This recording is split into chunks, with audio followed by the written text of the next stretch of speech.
The settlement was not a town. It was a scar, carved into the high valley on the ragged edge of the Montana Territory. It existed for one reason: to bleed the mountains of their golden fur, and to bleed the men who did the work of their wages. It was a place of mud, rough-sawn lumber, and cold eyes. Outside the meanest of these structures, a homestead that was really just a large shack, a woman was chained to a post. The post was for tethering horses. The chain was for logging.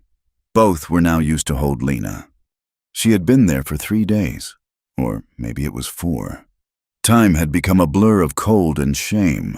The cold was a constant, a thing that had moved past her skin and now lived deep in her bones, a cold that promised to stop her heart long before the hunger did. The shame was a newer, sharper pain. It came from the eyes of the people who passed. The settlement of Two Forks had no real law, but it had spectators. They watched her. The children were curious, daring each other to run close before retreating with giggles. The men were worse. They would stop, look her over, some with pity, most with a calculating, quiet cruelty. Some would spit tobacco juice near her feet. She was a thing to be looked at, a warning, a piece of property put on display by its owner. Her body was a map of that ownership. Her face was swollen, one eye a slit of purple and yellow. Her dress, already a thin calico rag, was torn at the shoulder, revealing the dark, blooming bruises beneath. The iron cuff around her wrist had rubbed the skin raw, a bloody bracelet that matched the one on her ankle. She was half-starved. The hunger, a hollow ache that had long ago replaced all other feelings. She did not cry. She had done that at first, and it had earned her a beating that sent the world black. Now, she held her head as high as she could, her eyes fixed on the gray line of the Bitterroot Mountains to the north. She focused on the wind, the only thing that felt clean, as it cut through her thin clothes and made her shiver so hard her teeth ached. The whispers followed the wind. "Heard she tried to run again," a woman muttered to another, pulling her shawl tighter as she hurried from the mercantile. "That's the 3rd time?" "Fool girl," the other replied, not lowering her voice. "Amos bought her fair, paid good money down in Colorado. What'd she expect? Him to just let her walk off? Still, it's a terrible thing, chained up like a dog. He has to break her, same as a horse. You spare the rod, you spoil the... Well, she'll learn her place or she'll die of the cold. Either way, it ain't our trouble." No one knew the truth. The stories changed with the telling. She was a gambler's debt. She was a mail-order bride who'd refused the man. She was an outlaw's woman he'd won in a card game. The one thread of truth in all the rumors was her name, Amos. Amos was the man who owned the shack, the post, and the chain. He was the one who had beaten her, who had dragged her back when she'd run, and who now left her to the judgment of the elements and the town. And no one helped her. To help her would be to cross Amos, and Amos was a big man with a loud voice and a heavy hand, quick to anger and slow to forget. In a place like Two Forks, minding your own business was the first rule of survival. Lena was not their business. Into this frozen tableau of cruelty and indifference rode Elias. He came down from the high country, a man who seemed to be made of the same rock and shadow as the mountains themselves. He was tall, wide in the shoulders, and moved with a silence that was unsettling. His beard was full, streaked with gray and brown, and his hair was long, tied back with a leather thong. He smelled of pine smoke, cured leather, and the sharp, clean scent of the cold. His eyes, set deep under a heavy brow, were the color of a winter sky, and they missed nothing. His horse was a sturdy roan, built for climbing, and the mule he led was burdened with a winter's worth of trapping, prime beaver, fox, and marten pelts, stacked high and tight. He rode past the post, his gaze sweeping over the settlement. He saw the saloon, the mercantile, the blacksmith's shop, and he saw the woman. He stopped his horse. He did not look away, did not pretend it was a passing glance. He looked at her. He took in the chain, the raw skin, the puffed and discolored eye. He saw the way she shivered, a constant, rattling tremor that shook her whole frame. He saw the rags she wore and the way the wind pressed them against her thin body, showing the ribs beneath. Lena felt his eyes on her. This gaze was different. It wasn't hungry like the other men's. It wasn't judging like the women's. It was heavy. It was a weighing, measuring look, as cold and hard as the land itself. She expected him to move on, to spit, to say something. He did none of those things. He just watched. For a long minute, the only sound was the wind and the jingle of his harness. Then she did something she had not done for any of the others. She met his gaze. She stared straight at this mountain man, from her one good eye, and held it. There was no plea in her look. There was no fear. There was just a hard, bottomless pit of defiance, a final, flickering ember of a soul that refused to be extinguished. She was daring him to look, to judge, to ride on and be damned just like the rest. Elias saw it. He saw the fire buried deep under the ice. He had seen that look once before, in the eyes of a wolf he had cornered in a trap, a wolf that had tried to chew its own leg off to be free. It stirred something in him, a low, cold ache he had not felt in years. It was a feeling he had buried with his wife and child, back in Kansas, before the raiders and the fire. He said nothing. He nudged his horse forward, tied the animals to the rail in front of Potter's Mercantile, and went inside. His heavy footsteps echoing on the boardwalk, he did not look back. Lena watched him go. He was just like the rest. A long, shuddering breath escaped her, turning white in the air. The cold was getting worse. The sun was starting to dip behind the peaks, painting the snow in shades of purple and blood. Inside the Mercantile, Elias was all business. He traded his pelts for the things he would need to survive the deep winter: sacks of flour, a slab of salt pork, coffee, salt, sugar, beans. He bought ammunition for his rifle and lead for new bullets. He bought a new axe head and a whetstone. He spoke only when necessary, his voice a low rumble, rough from disuse. "That'll be all," he said to Mr. Potter, who was nervously counting out the value of the furs. "Good haul this season, Elias," Potter said, trying to make conversation. Elias was his best trapper, and his furs were always prime. "Should be enough left for a bottle, or a night at the saloon." Elias just looked at him, his face unreadable.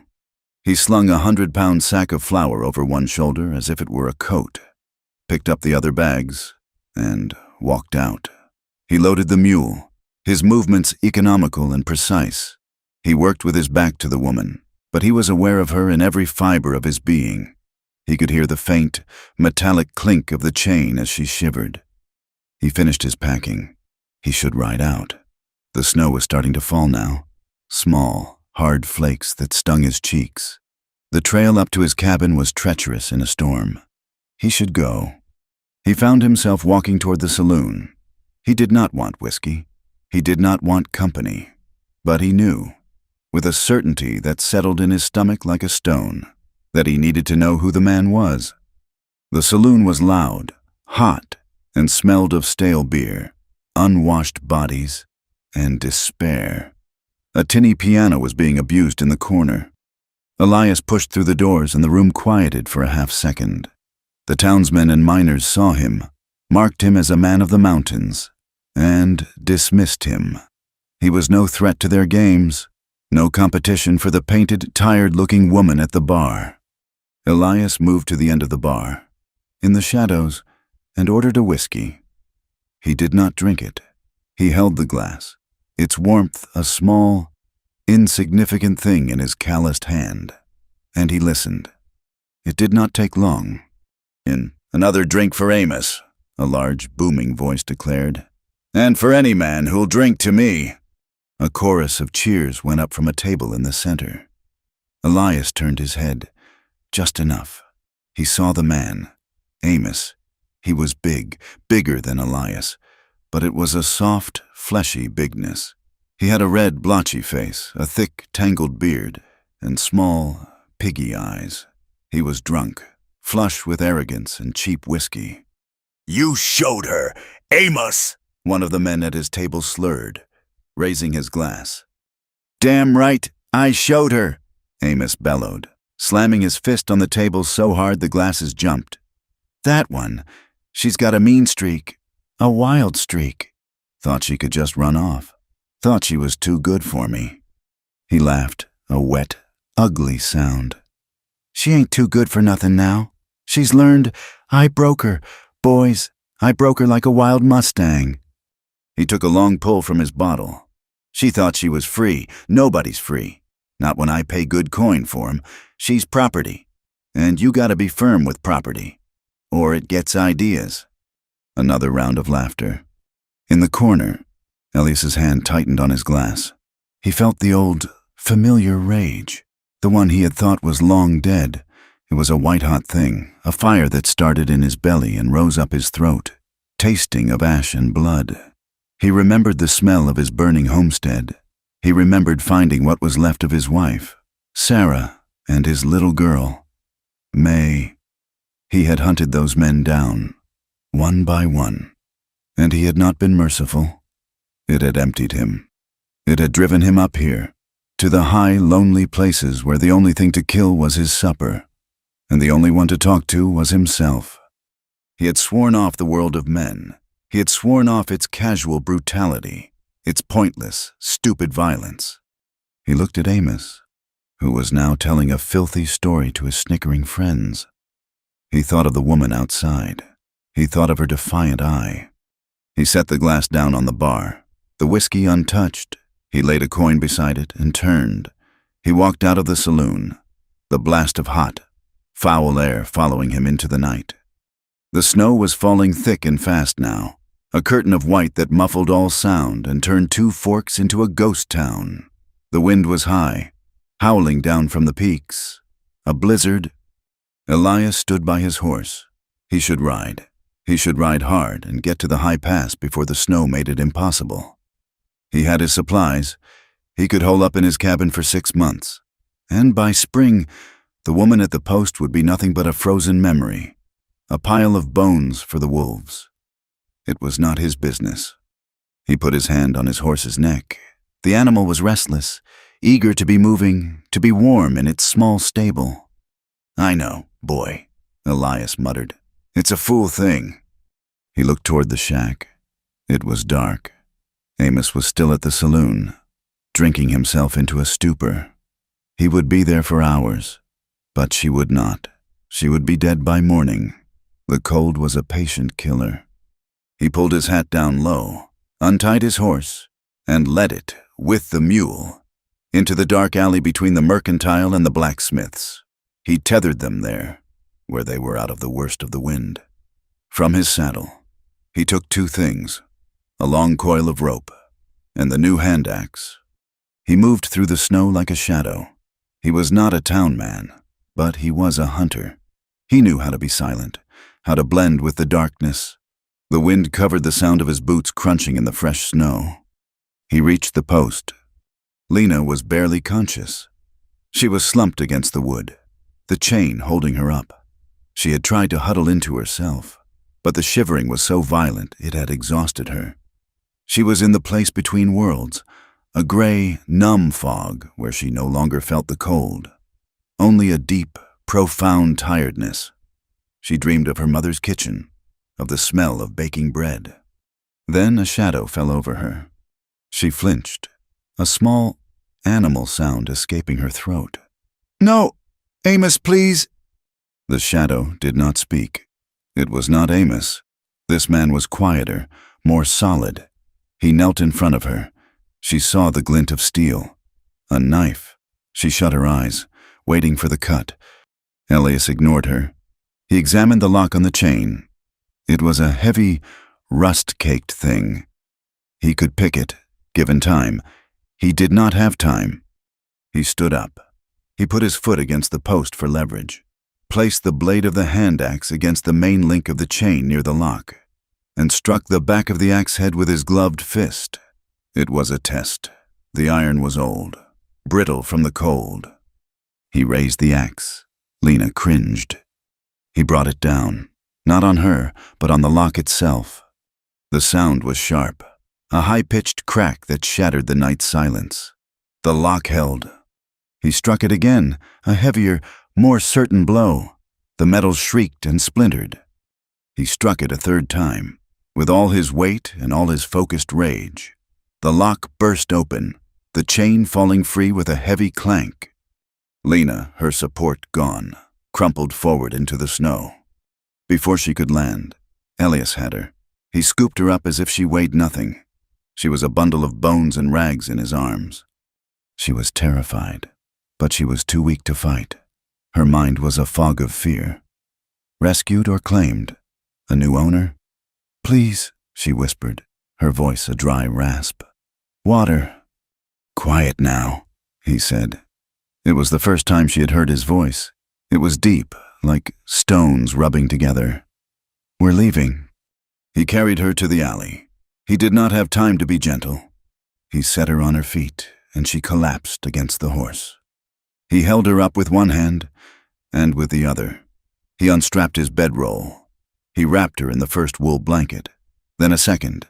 He took the heavy cured bearskin from his mule's pack and wrapped her in that, a thick, warm cocoon. He lifted her and set her in his saddle, sideways, like a child. He took the rope and, working quickly, tied her to the saddle, a loose binding knot that would keep her from falling but not cut into her. She was barely aware, drifting, whispering. "Not again. Let me die." "Not tonight," Elias said, to her or to himself. He was not sure. He mounted behind her, his big body a shield against the wind. He grabbed the mule's lead and kicked the roan into a walk. They moved out of the alley, not toward the main road, but behind the buildings, into the darkness. The snow was a blessing, covering their tracks almost as soon as they were made. Within 5 minutes, they had cleared the settlement. Elias turned the horse north, toward the high pass, and urged him into a steady, ground-eating trot. The world dissolved into a howling vortex of white. The wind screamed, and the snow came down so thick Elias could barely see his horse's ears. He rode by feel, by the instinct of a man who has lived in this wilderness for a decade. He knew the lay of the land, the curve of the creek, the saddle of the ridge. Lena was a still, cold weight in front of him. He could feel the faint tremors that racked her body. He held her steady with one arm. His own body heat a small offering against the blizzard. Hours passed. The horse, protected from the worst of the wind by a line of trees, climbed steadily. Elias was a statue, his face frozen, his eyes slits against the driving snow. He thought of his cabin. He thought of the fire, the stacked wood, the food. He thought of the men back in Kansas. He had been too late then. He had been a farmer, a husband, a father. He had not been ready for the violence when it came. He had failed. He held the woman tighter. He was not that man anymore. Dawn came not as a light, but as a lessening of the dark. The blizzard had not stopped, but it had eased. The world was a uniform gray-white. Ahead, through the trees, was a wisp of smoke. His cabin, it was small, built of thick, notched logs, with a sod roof now buried under 3 feet of snow. It was chinked tight, with a low door and one small window. It was a fortress against the cold. A small stable, dug into the side of the hill, was attached. He rode the horse into the stable. The warmth and smell of hay and animal was immediate.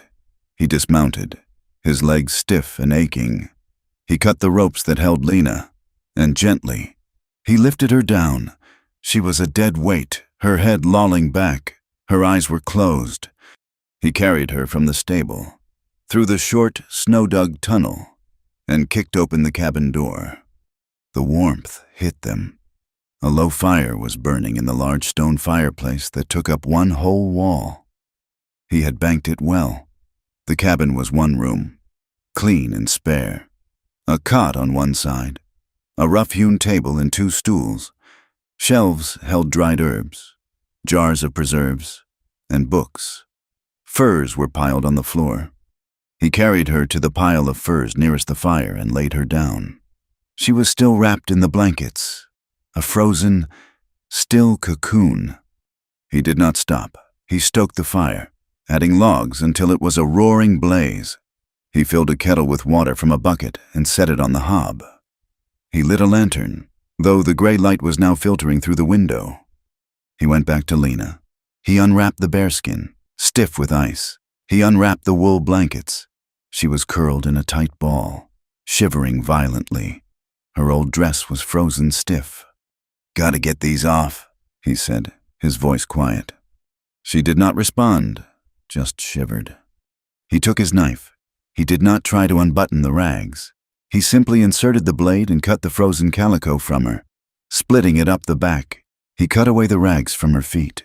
He left her in her thin shift, what was left of it. He saw the full extent of the damage. Her back was a mass of welts and old, puckered scars. Her ankles and wrists were raw, bleeding and swollen. Her feet were blue. He went to the kettle. The water was steaming. He poured it into a tin basin, added a handful of salt, and then a dipper of cold water until it was just warm. He took a clean rag. He knelt beside her. "This will sting," he said. He began to clean her wounds. He was gentle, but firm. His hands, which were big enough to break a man's neck, were surprisingly deft. He cleaned the raw, open sores on her wrists and ankles. He washed the dried blood from her face. She whimpered when he touched the raw skin, but she did not pull away. She was watching him, her one good eye open, tracking his every move. She was wary, like a trapped animal. She did not know what he wanted. She did not know if this was a kindness or just the prelude to a different kind of cruelty. He finished. He dried her with another clean cloth. He went to a wooden chest at the foot of his cot and pulled out a thick, gray wool shirt. One of high, it was worn, but clean. He tossed it onto the furs beside her. "Put this on. It's warm." He turned his back to her, giving her the only privacy the small cabin could offer. He went to the fire and sat on a low stool. Pulling the whetstone and his skinning knife from his belt, he began to sharpen the blade. The rhythmic shing, shing, shing of stone on steel, the only sound in the room besides the crackle of the fire and the howl of the wind outside. Lena watched his broad back. He had not touched her in any way but to clean her wounds. He had not spoken, except to warn her. He was not Amos, but what was he? Her hands were shaking so hard she could barely grasp the shirt. She fumbled, pulling her arms from the rags of her shift and pushing them into the warm, heavy wool. The shirt fell to her knees. It smelled of him, of smoke and pine and cold air. It was the warmest thing she had felt in a year. Elias heard her rustling. He stoked the fire, then took a tin cup, dipped it into the pot of broth he'd set to warm, and turned. She was sitting up, huddled in his shirt, her knees drawn to her chest. Her eyes were huge in her bruised face. He held out the cup. "Drink this." She hesitated, then took it with both hands. The hot, salty broth burned her throat. But it was life. She drank it greedily, scalding her tongue. Elias sat on his stool again, across the hearth from her. He did not take his knife back out. He just sat, his hands resting on his knees, and watched the fire. He gave her space. Lena finished the broth. She clutched the empty cup to her chest. She was warm. The chain was gone. She was in a strange man's cabin, in the middle of a blizzard, and her owner would be hunting her. But she was warm. She curled into a ball on the furs, pulling them around her. She stared into the flames, her mind a riot of fear and exhaustion. She tried to stay awake, to watch the silent man who had saved her, or stolen her. She did not know which. She watched him until the flames blurred, until the warmth soaked into her, until the exhaustion finally claimed her. But she did not sleep. Sleep was a luxury for people who were safe, and she did not know if she would ever be safe again. She just watched the fire and listened to the man's steady breathing in the quiet, warm room. The blizzard that had brought them to the cabin did not relent for 3 days. It was a howling white siege, erasing the world outside, shrinking their existence to the 4 log walls. The wind shrieked like a living thing, a mourner at the world's funeral. Inside, there was silence. Lena spent those first days on the pile of furs by the fire, a small, huddled shape lost in Elias's shirt. She was a creature of observation. She watched him. She learned the rhythms of his life, which were as spare and deliberate as the man himself. He rose before the first gray light, moving without a sound. He would stoke the fire, put coffee on to boil, and then go to the stable, disappearing for an hour. When he returned, dusted with snow, he would drink his coffee black and scalding, standing by the window, staring into the white fury of the storm. He would mend his traps, his large hands working with sinew and wire. He would oil his rifle, the scent of the gun oil sharp in the small space. He would cook, a simple, simmering stew of dried venison and beans, or a thick, hot gruel. He would eat, then gesture with the spoon toward the pot, a silent offering for her to feed herself. And she did. She ate, her body's desperate hunger overcoming the fear in her mind. Her fear, however, was a constant companion. It lived in her muscles. When Elias moved too quickly, she would flinch, her shoulders hunching, her hand coming up to protect her face. It was a reflex, beaten into her, as involuntary as breathing. The first time it happened, he had been reaching for the coffee pot on the hob, his arm passing through the space near her. She had shrunk back so fast she almost fell into the embers, a small, choked sound escaping her. Elias froze. He looked at his own hand, then at her, his face a mask of stone. He said nothing, but after that, he made sure to give her a wide berth. He would move the pot before she woke, or wait until she had moved away from the hearth. He never touched her, not once, beyond that first night of cleaning her wounds.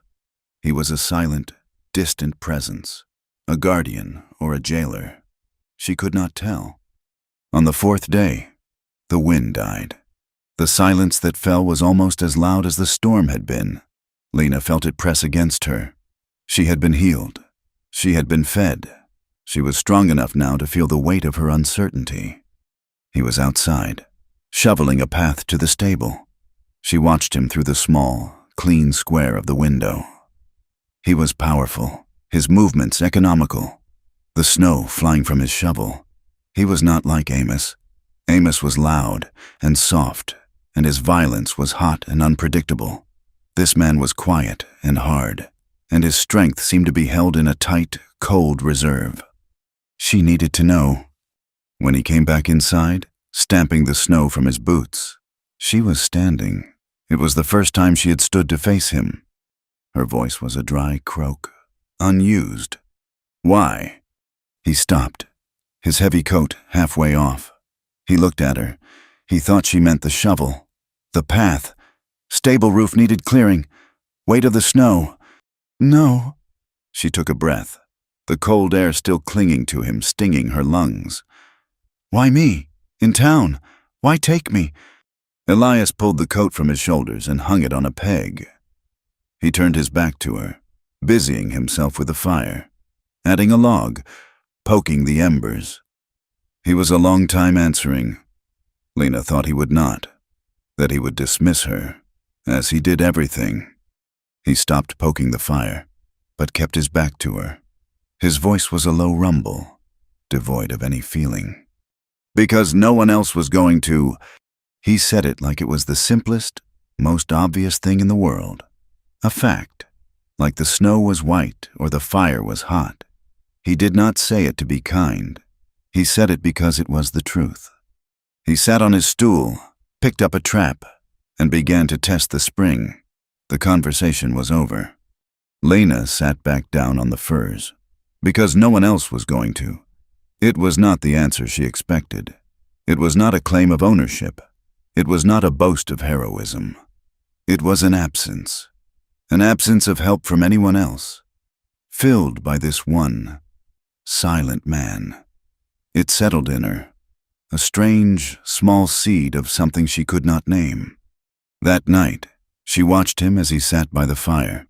Long after he thought she was asleep, he was not mending. He was just sitting, staring into the flames, one hand wrapped around a tin cup of whiskey. He never drank during the day, but at night, he would have this one cup. He was not just staring at the fire, he was staring through it. Elias was a man who had built a wall around himself, stone by stone. He had come to these mountains to be alone, to let the silence and the cold scour him clean of the past. He had come here to die, in a way, or at least to stop living. He looked at the sleeping woman. He had not wanted this. He had not wanted a stray. He saw his wife, Sarah. He saw her laughing, her hands in a bowl of flour. He saw her in the garden, her face shaded by a straw hat. He had been a farmer, a husband, a man who believed in the turning of the seasons, in the goodness of hard work. Then the raiders had come. Not soldiers, not Indians, just men. Men who rode for the pleasure of burning, of taking. They had come at dusk. He had been in the south field, mending a fence. He heard the screaming. He ran. He ran for a mile, his lungs bursting, his heart a cold stone of dread. He was too late. The homestead was a pyre. The flames were high. He had found Sarah near the well. What they had done to her. He had covered her with his shirt. He had called for his daughter, May, his little May, who was only 6. He found her in the barn, hidden in the hayloft. She had not been hidden well enough. The man who had been Elias died that night. A different man was born, a man made of nothing but rage and ash. He had hunted them. It had taken him 6 months. He had found all 5 of them, from Kansas to the Oklahoma territories. He had not been quick. He had remembered his wife's face. He had remembered his daughter's small, broken body. When it was done, he was empty. The rage was gone, burned out. There was nothing left inside him. So he had walked north, away from the world of men, away from the flat, scorched land that held his dead. He had walked until he found the highest, coldest, most unforgiving place he could. He had built this cabin with his own hands, a tomb for a man who was still breathing. For 10 years, it had worked. The silence, the work, the cold. It had kept the ghosts at bay. And then he had ridden into 2 forks. He had seen Lena. He had seen her defiance, the last unbroken thing about her. And it had stirred the dust. It had woken something. A protector, a husband, a father. He looked at Lena, curled in his old shirt, her body a map of someone else's brutality. He felt the old rage simmer, low and hot. But beneath it, there was something else, a deep, aching guilt. He had saved this one. He had not saved them. He finished his whiskey, the raw spirit doing nothing to warm the ice in his center. He had sworn off the world, but he had brought the world, in the form of this broken woman, into his home. He did not know if he was her rescuer, or just her new, silent captor. Lena began to heal. The body is a stubborn thing. It wants to live. The bruises on her face faded from dark purple to a sickly yellow, then vanished, leaving her skin pale and taut. The cuts on her wrists and ankles, tended daily by Elias with a strong-smelling herbal salve, closed up. They left angry, pink scars, new lines on a body already marked by a hard life. She ate. At first, it was broth, then the thick stew. Elias was a good hunter. There was always meat. She felt the strength seep back into her limbs. The hollowness in her stomach was replaced by a different kind of ache, a restlessness. She was still ashamed. She had one garment, his shirt, when he would leave to check his trap lines, a long, looping journey that took half the day. She would heat water and wash it, scrubbing it with the harsh lye soap. She would stand wrapped in a blanket, shivering by the fire, waiting for it to dry. She would wash herself, too. A quick, frantic scrub in the tin basin, her eyes always on the door. terrified he would return. She would see the old scars, the white, puckered lines on her back and thighs, the marks of her past owners. She would see the new scars. She felt damaged, used, a thing that had been broken and poorly mended. Just as her strength returned, just as the restlessness began to make the cabin feel like a cage. Another storm hit. This one was worse. It came without the screaming wind. It was a silent, heavy, endless fall of snow. For 5 days, the snow fell, piling up to the windows, burying the door, turning the cabin into an Arctic cave. The isolation was complete. The world was reduced to this single, dim, firelit room, and it forced them together. The silence was no longer possible. It became too heavy to bear. "What is this place?" she asked one afternoon. Her voice sounded loud in the muffled quiet. Elias looked up from whittling a new handle for his axe. "What do you mean?" "These mountains, what are they called?" "The Bitterroots." "Have you been over them?" she asked, gesturing to the window, now just a square of faint, gray light. "To the west, yes, there are valleys there. Warmer, but more people." He said people like it was another word for trouble. She watched his hands. The knife moved in long, smooth strokes, the wood peeling away in perfect curls. I cannot just sit," she said, the words coming out in a rush. "I need to do something." He looked at her, a long, appraising look. He saw the nervous energy, the way her hands twisted in her lap. He nodded once. He stood, went to the door, and took down the smaller axe he used for kindling. He handed it to her, handle first. She took it. The weight was solid, real. "The wood box is low," he said. He taught her. He took her to the small alcove by the door where the logs were stacked, covered by an overhanging bit of the roof. He showed her how to stand, how to aim, how to let the weight of the axe head do the work, splitting the kindling from the larger rounds. Her first few swings were clumsy, glancing off the wood. "You are fighting it," he said, his voice impatient. He stepped behind her, his hand closing over hers on the axe handle. Lena went rigid. His body was a wall of heat at her back. His hand was large, calloused, completely enveloping hers. She smelled pine smoke and the clean, cold scent of him. She wanted to pull away. She was terrified. "Like this," he said, his voice a low rumble near her ear. He guided her hands, guiding the swing. Thunk! The axe bit deep, splitting the wood clean. Again. He did not let go. He made her swing again, and again. Thunk, thunk, thunk! With every swing, a small bit of her terror chipped away, replaced by the simple, satisfying rhythm of the work. He was not hurting her. He was teaching her. When the kindling box was full, he stepped back. "That's enough." He taught her other things.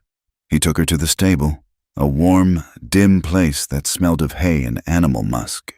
He showed her how to set snares, twisting the delicate wire into a loop.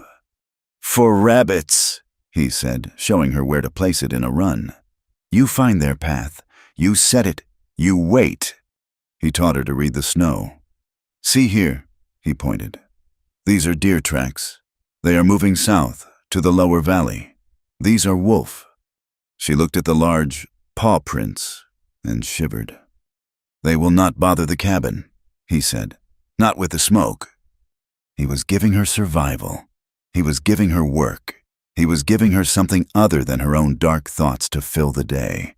One night, the storm was at its peak. The wind had returned, moaning around the corners of the cabin, shaking the small structure.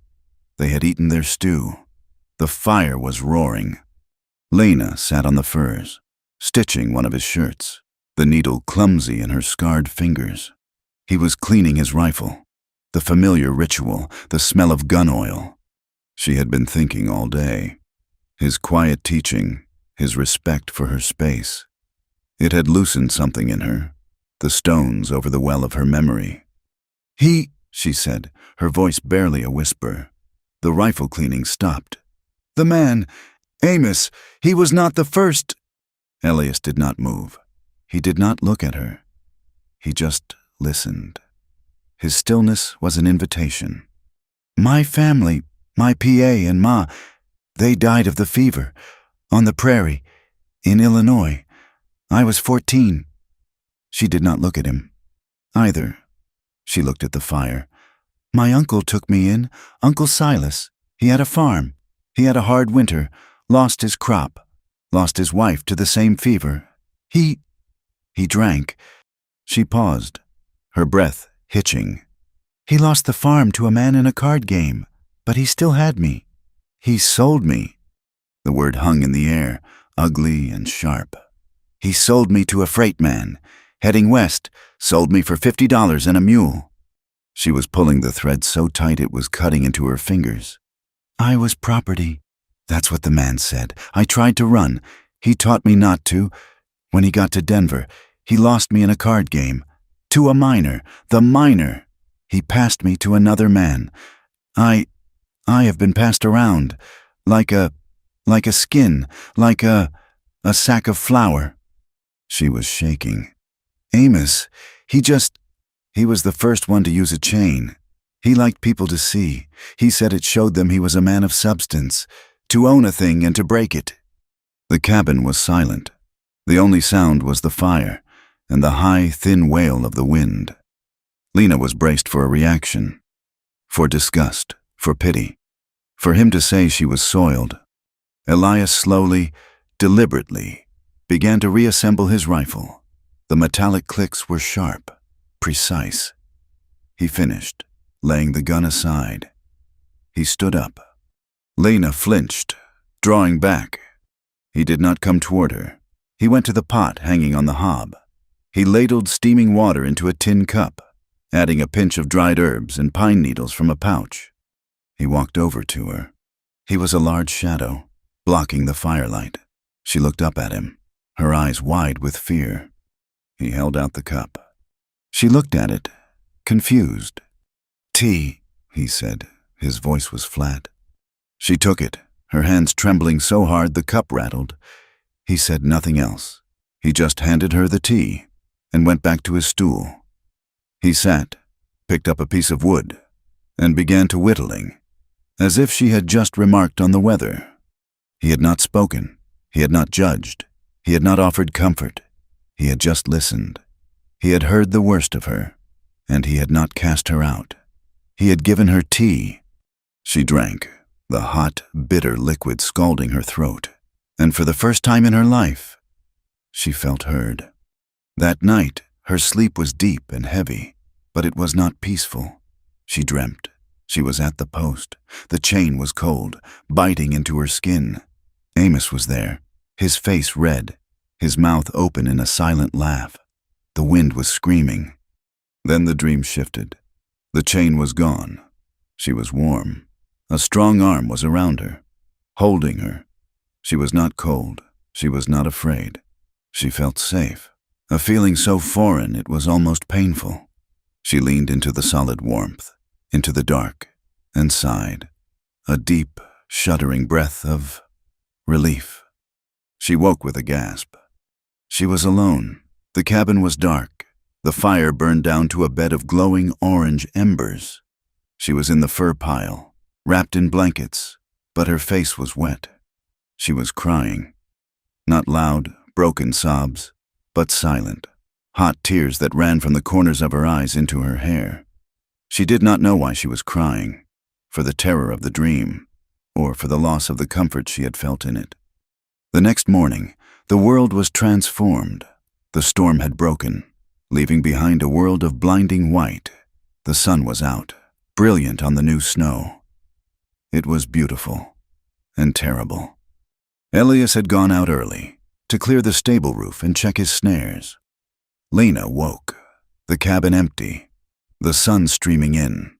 The dream was still with her, that phantom feeling of being held. She felt unreal. The cabin, the man, the rescue, it all felt thin. She stood, his shirt a tent around her. She looked at the door. She did not make a conscious decision. She just moved. She walked to the door, pulled it open, and stepped outside. The cold was a physical blow. It stole her breath. The sunlight on the snow was so bright it made her eyes water. She walked. She was not running away. She did not know where to run. She just walked, away from the cabin, toward the line of trees, toward the edge of the frozen lake.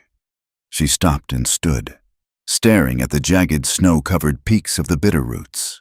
They were so large, so permanent. They did not care. They did not see her. She was lost, not in the wilderness, but in her own mind. She had been passed from one life to another, a piece of baggage, and now she was here. What was this? Another stop? Another owner? She did not feel the snow. She did not feel the cold. She was in that gray, numb place she had been at the post, the place just before the end. Elias returned, 2 rabbits dangling from his belt, and saw the cabin door ajar. A cold, hard fist of pure dread seized his heart. It was a feeling he had not had since Kansas. Wolves, Amos, or just her, gone. He dropped the rabbits, his rifle in his hand in a single, fluid motion. Lena! His voice was a raw bark. He saw the tracks, small, bare footprints, leading away from the cabin. Damn fool, he whispered, a hot mixture of fear and anger. He found her by the trees, 20 yards away, just standing, staring at the mountains. She was in his shirt. She was barefoot in 3 feet of snow.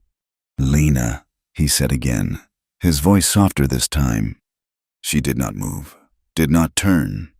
He strode to her, his long legs eating the distance.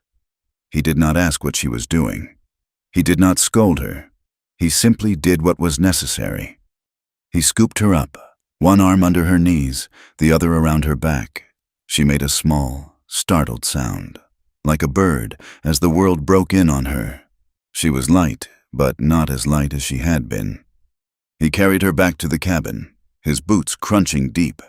He kicked the door shut, strode to the fire, and set her down on the stool. Her feet were a waxy, frightening white. "Stay," he commanded. He knelt. He grabbed her feet, one in each of his big hands. They were like blocks of ice. He began to rub, hard, his calloused thumbs digging into her frozen soles. She cried out, a sharp, hissing sound.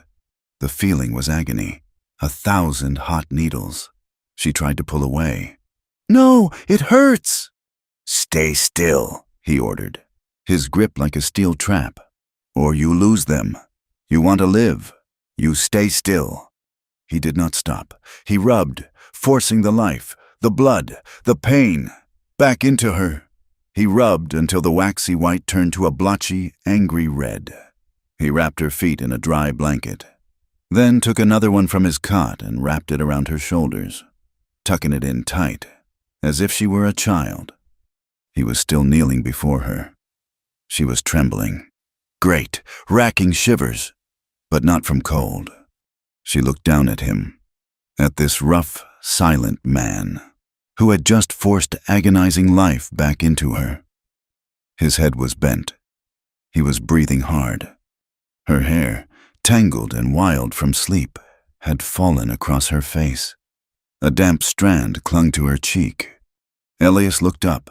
He saw the tear track. He saw the trembling. He saw the absolute raw terror in her eyes. He hesitated, his hand, scarred and rough, lifted. Lena watched it come. She knew this. A man's hand, moving toward her face. It meant a blow. It meant pain. Her body screamed at her to flinch, to cringe, to pull away. She did not move. Her breath was trapped in her chest. His fingers, rough as pine bark, touched her cheek. They were warm. He did not strike. He did not grab. He gently, almost clumsily, brushed the damp strand of hair from her face, tucking it behind her ear. His fingertips lingered for a half-second, a bare, questioning pressure against her temple. And Lena, in that moment, did something she had not done in a lifetime. She did not think. She just felt. She leaned in. It was a tiny movement, an inch. She closed her eyes and pressed her cheek, just slightly, into the solid, warm cup of his hand. It was the first kind touch she had known.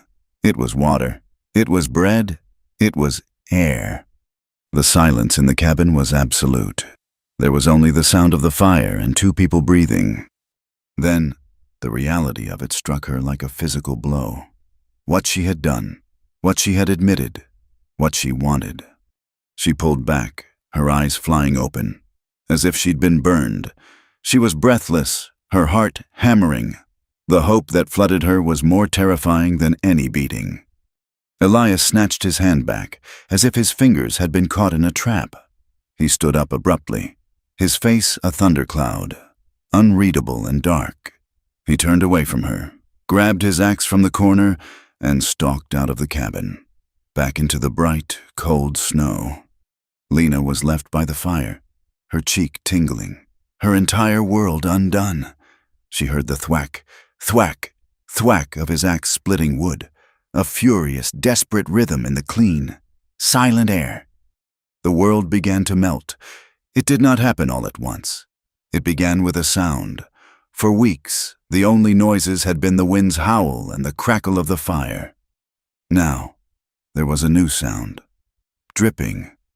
Water, released from its prison of ice, fell from the cabin eaves, from the high branches of the pines. It was the sound of a great unfastening. The frozen lake groaned and cracked, the noise like distant cannon fire in the night. The snow, which had been a suffocating blanket, grew heavy, wet, and began to retreat. It pulled back from the south-facing slopes, revealing the matted brown earth beneath. The smell of the air changed.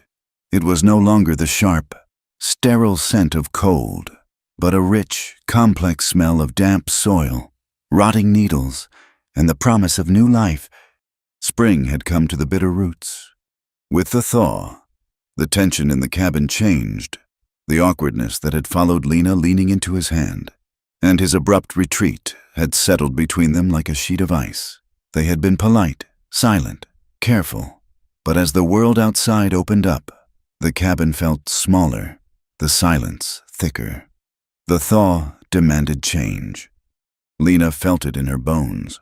She was no longer a half-starved victim. She was a woman. Her body was strong. Her wounds were scars. And the constant, thrumming fear that had been her companion for years was quiet. It was not gone, but it had retreated, like the snow, to the high, shadowed places of her mind. She could not just sit by the fire. She began to work. She started by taking over the mending. Elias's shirts were in a sorry state, his own stitches large and clumsy. She sat by the firelight, her fingers still stiff from their old injuries. Slowly regaining their dexterity, she pulled the thread, her stitches small and neat. She was mending his clothes, and it felt like she was mending something in herself. It was a simple, useful act. Elias watched her. He would sit, oiling a trap, and watch the way the firelight caught the line of her brow, the focus in her eyes. She was restoring order to his small, rough world. He had not realized how much he had let go. One morning, she followed him outside. He was heading to the wood pile. "I want to help," she said. He grunted, picked up his heavy axe, and set his shoulder to a large, frozen round of pine. He swung, the wood splitting with a loud crack. "I cannot do that," she said, "but I can do the other." She meant the kindling, the smaller axe he had taught her with. She went to the stack, picked up the axe, and began to work, her swings competent, steady. She did not wait for his permission. She just did the work that needed doing. They worked in rhythm, the deep thwack of his large axe and the lighter thunk of her small one. A conversation in wood and steel. The ground near the cabin, where the sun hit strongest, was clear. The soil was dark and rocky. One afternoon, Elias came back from the stable and found her on her knees, digging at the earth with a flat piece of bark. "What are you doing?" he asked. She looked up, her face smudged with dirt, her hair falling from its hasty tie. "You have no garden?" "Ground's no good. Too high, too cold." "It's good enough for potatoes," she said, her voice stubborn. "And maybe onions, if we turn the soil, if we build a low wall to hold the sun's heat." He looked at the patch of ground she had chosen. He had never considered it. He had always hunted. Farming was from the other life, the life with Sarah. He said nothing, but the next day, he came back from a trap line with a broken shovel blade he had salvaged from some long-forgotten mining camp. He had burned a new handle into it. He left it leaning against the cabin wall. When he returned that evening, she was turning the earth, her shoulders set, her face streaked with sweat. She was building a garden, a small square of hope in the rocky soil. The work changed her. The work changed them. They were no longer a man and his rescued burden. They were two people, working against the wilderness to survive. One evening, after supper, the light was lingering long. The air was soft. Lena was washing the tin plates. Elias was checking his rifle. A nightly ritual. "I want to learn," she said, her back to him. He stopped, the oiled rag halfway down the barrel. "Learn what?" "To shoot. I want you to teach me how to use that." Elias set the rifle down. He was very still. The cabin, which had started to feel like a home, suddenly felt like a trap. A gun was not a tool for gardening. A gun was for killing. It was for hunting. And it was for men like Amos. "No," he said, his voice flat. She turned, her hands wet, the rag clutched in one fist. "Why? You taught me the axe. You taught me the snares. This is the same?" "It is not the same." His voice was hard, colder than any winter wind. "An axe is for wood. A snare is for rabbits. A rifle is for ending things." "And for defending things," she said, her chin coming up. Amos, he has a gun. All those men do. I had nothing. I was nothing. I will not be nothing again." He looked at her, and he saw the girl at the post. The defiant eye, the fire. It had not gone out. It had been banked, and now it was burning bright. He stood and walked to the window, staring out at the mountains, which were turning purple in the dusk. He hated what she was asking. He hated that she was right. He had brought her here to save her from the world. But the world was still out there. It was just down the mountain, and it might come looking. He thought of his wife, Sarah. She had not known how to use a gun. He had kept them for hunting, locked away, thinking it kept his home safe, separate from the violence he heard about in the territories. He had been a fool. He thought of his daughter, May. He turned back to Lena. His face was a mask of grief and iron. "Tomorrow, at dawn." He was a harsh teacher. He took her a mile from the cabin to a small clearing backed by a high wall of rock.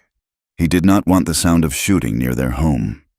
He made her hold the rifle, his heavy Winchester, until her arms ached. "It is too heavy," she complained, her arms shaking, the barrel wavering. "It is supposed to be," he said. "You have to mean it. Hold it. Know its weight. It is not a toy." He showed her how to stand, how to brace the butt of the rifle against her shoulder. "Brace it tight, tighter. If you are loose, it will break your collarbone. You let it become part of you." He stood behind her, his body a familiar wall. He put his hand on her shoulder, forcing it down, forcing her to hold the rifle steady. "Breathe! You breathe out! You squeeze! You do not pull!" The first shot, she pulled the trigger. The rifle exploded. A roar of thunder and black smoke. The recoil sent her stumbling back, and the shot went wild, embedding itself in a tree trunk high above their heads. She dropped the rifle, her shoulders screaming in pain, her ears ringing. She was terrified. It was too much. "I told you to hold it tight," Elias said, his voice unforgiving. "You did not listen. Pick it up."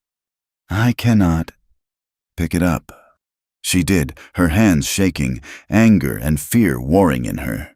He made her load it again. He made her stand. He made her brace. Again. He commanded. She shot again. This time she was ready for the kick. The shot was closer. He set up a tin can on a stump, 50 yards away. Hit that! She missed. She missed again. The smoke burned her nostrils, the sulfur stinging her eyes. She was frustrated, near tears. You are angry. He said, Good. Use it. Do not let the rifle be stronger than you. Aim small. Just the center. Forget the noise. Forget the kick. Just the center. She took a long, shuddering breath. She raised the rifle. It was heavy, but her arms were used to it now. She braced it. She looked down the long, iron sight. She found the can. She let out her breath. She squeezed. The rifle bucked, but she held it. Clang! The can jumped, spinning through the air. Silence. Lena lowered the rifle, her arms trembling with exhaustion. She turned to look at him, and a smile broke across her face. It was not a small, hesitant thing. It was a wide, beaming, sun-breaking-through-clouds smile of pure, unadulterated triumph. It was the smile of a girl who had not existed for a decade, a girl who had just done the impossible. Elias just stared. He had forgotten. He had forgotten what a smile like that looked like. What simple, clean joy could do to a person's face. It lit her from the inside, chasing the shadows from her eyes. He had not seen a smile like that in 10 years. Not since May. It hit him in the chest, a sharp, sudden ache that was more painful than any bullet. This was not a victim. This was not a stray. This was Lena, and she was beautiful. He felt something in his chest crack, something he had thought was long dead and frozen. He could not breathe. I hit it, she said, the smile fading a little into uncertainty at his expression. Elias cleared his throat, the sound rough. You did. Your shoulder is still too high. Again. He was harder on her after that. But she did not care. She had hit the can. That night, the mood was different. The lesson had broken something open. The cabin was warm, the fire casting dancing shadows. They sat on the floor, near the hearth, close but not touching. They had been silent for a full hour. It was Lena who spoke, her voice soft, reflective. I used to dream about it, she said. Elias looked over from the hook he was sharpening. Dream about what? Trees, she said, a small, huffing laugh. Just trees, green ones. When I was with before, all I saw was mud, or the plains, or the inside of a room. I used to close my eyes and try to remember what a real forest looked like. I never thought I would see real trees again. Not like this. I never thought I would smell pine, or feel clean dirt. I thought that was all over for me. She looked at him, her eyes clear and dark in the firelight. This place you think it is a prison, a place to hide, but for me, it is the first free place I have ever been. His hands stilled. He had seen this place as his tomb. She saw it as a sanctuary. He had no answer for that. Her admission seemed to touch a place in him, a place that had been locked. He looked into the fire, and his face, usually so hard, so controlled, seemed to crumble. My daughter, he said, his voice a low rasp. Her name was May. She loved trees. She would climb. She was not afraid of anything. Lena waited. She knew this was a sacred, terrible place he was going. She did not breathe. There was a raid, he said. His eyes were fixed on the flames. Border men. They were not soldiers, just animals. They came for whatever they could take. I was in the field. I heard the screaming. My wife, Sarah. He stopped. He swallowed. A hard, painful movement. I told May to hide. In the barn. In the hayloft. She was smart. She knew how to be quiet, but they... He could not say it. He closed his eyes. I found her. After they had been thorough. He was back there. Lena could see it. He was 1,000 miles away. In a burning homestead in Kansas. I was not there, he whispered, and the whisper was a broken, jagged thing. I was fixing a fence, a stupid wooden fence, and they could not save her. My girl, I could not save her. His voice broke on the last word, a raw, tearing sound. He turned his head away from her, toward the darkest corner of the cabin, but she saw the gleam of moisture on his rough cheek. He brought one hand up, covering his eyes, his broad shoulders shaking with a single, silent, terrible sob. This was the mountain, undone. This was the man who had been a rock, dissolving into the grief he had held at bay for a decade. Lena's heart ached. She did not know what to do. Her own pain was a familiar coat. His was a fresh, raw wound. Slowly, hesitantly, she moved. She closed the small space between them. She was afraid he would push her away, that he would be angry at the intrusion. She lifted her hand. She rested it on his arm, the one that was braced against his knee. She felt the muscle, hard as iron, bunched beneath his shirt. He froze. His breathing stopped. He did not move. He did not pull away. He did not turn. He just stayed, frozen, under her touch. She left her hand there, a small point of contact. She said nothing. There was nothing to say. She just stayed. She was an anchor, holding him from being swept away by the past. They sat like that for a long time. The fire burned down. The log in the hearth collapsed, sending up a shower of bright orange sparks. Finally, he took a long, shuddering breath. He lowered his hand from his face, but he did not turn. Lena slowly, gently removed her hand. The moment was over. For days, the air was thick with it. The physical tension that had been a low hum now had a name. It was awareness. They had seen each other, truly seen, the broken parts. Long glances across the cabin were no longer observation. They were searching. When he would hand her the coffee cup, their fingers would brush.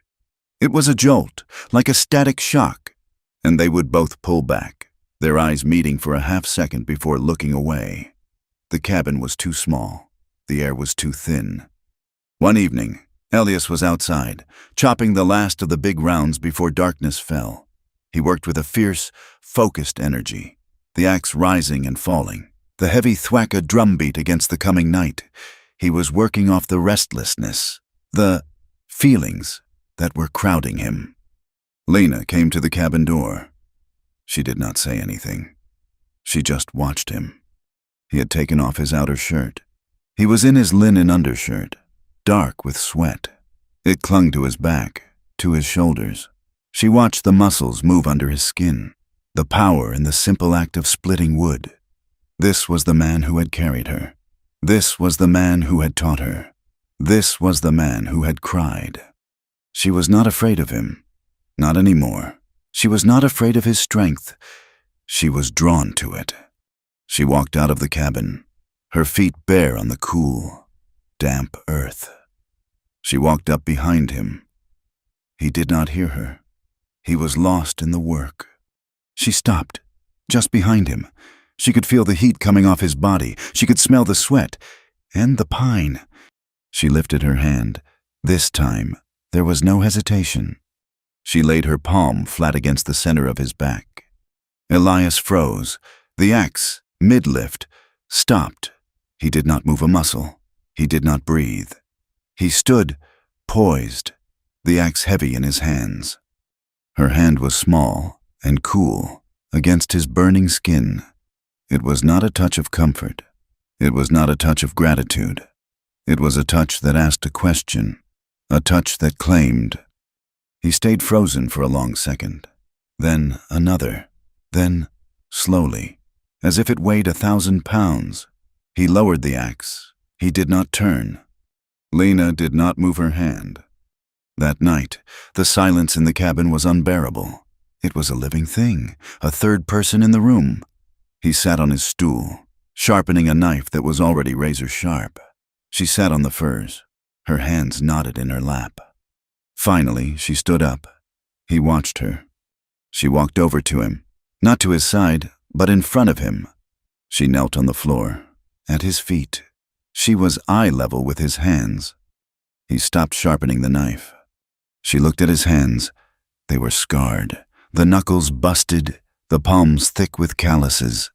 A hunter's hands, a killer's hands, a savior's hands. She reached out and laid her hand over his. He looked down at her small, pale hand, with its own pink scars, covering his.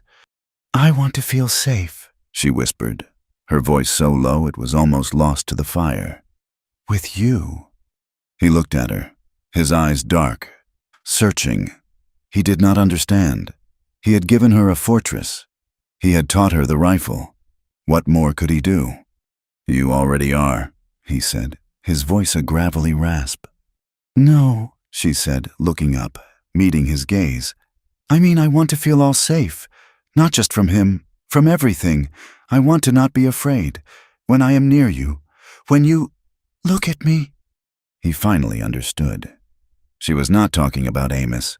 She was talking about this, the space between them. He said nothing. He just watched her. So she acted.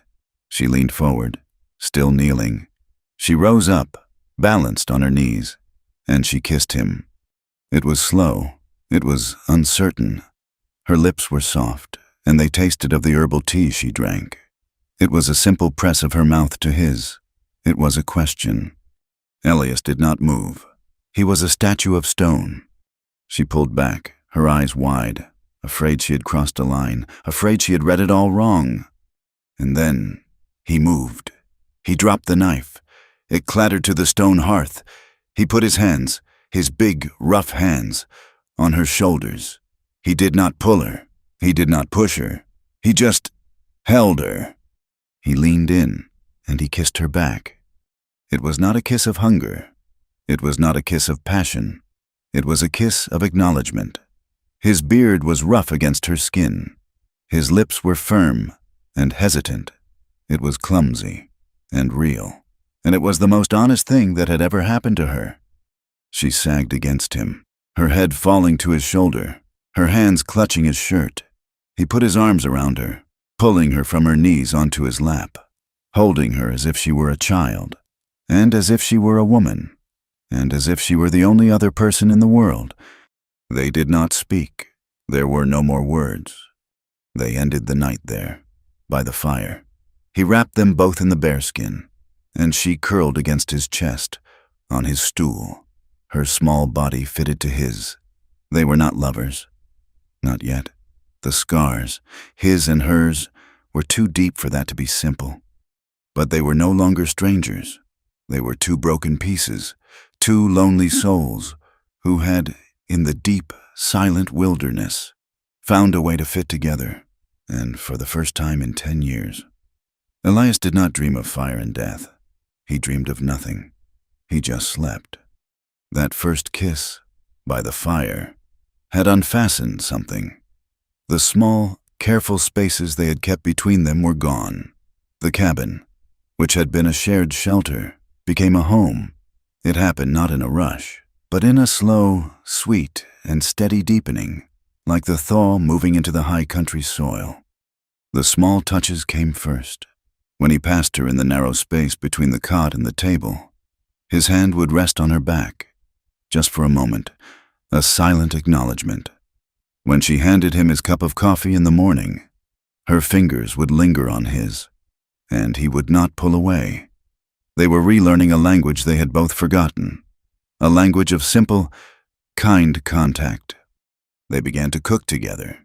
Elias, for 10 years, had eaten to survive. His meals were a rotation of boiled beans, salt pork, and charred venison. Lena, retrieving faint, ghost-like memories of her mother's kitchen, began to change that.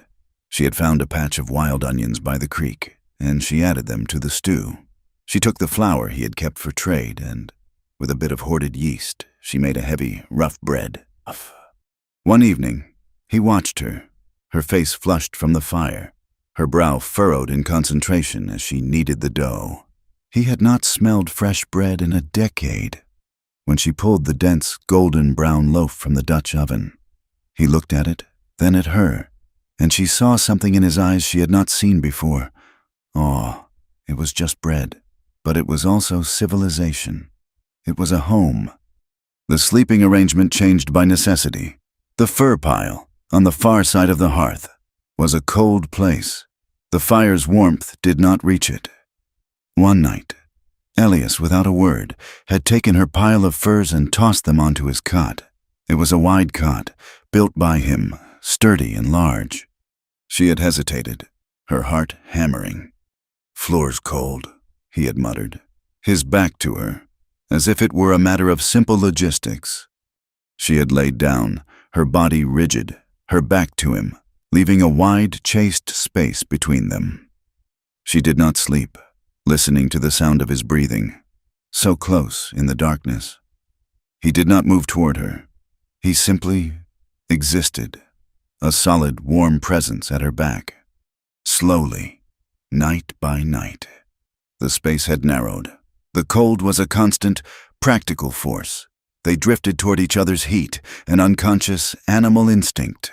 First, they were back to back.